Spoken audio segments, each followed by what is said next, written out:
আজ আমি কালকে করেছিলাম সর্ষে ভাপা, আজকে ইলিশ মাছটা পাতলা ঝোল করেছি।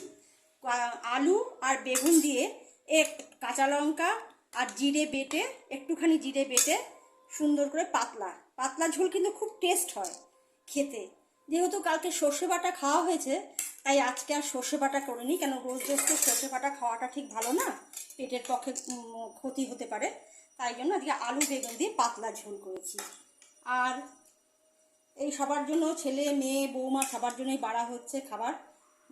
ওরা খুব ইলিশ মাছ ভালোবাসে খেতে, ইলিশ মাছ খেতে খুব ভালোবাসে।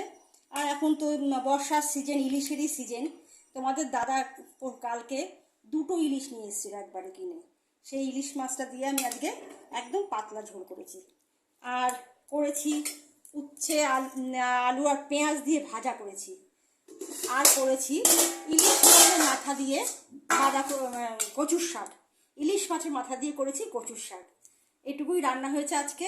কালকে আর দেখি আর কি করা যায়। কালকে যেহেতু আমি সর্ষে ইলিশ করেছিলাম, তাই যদি পাতলা ঝোলটাই বেগুন দিয়ে, আলু বেগুন দিয়ে পাতলা ঝোল করেছি। এটা খেতে খুব টেস্ট হয় কিন্তু।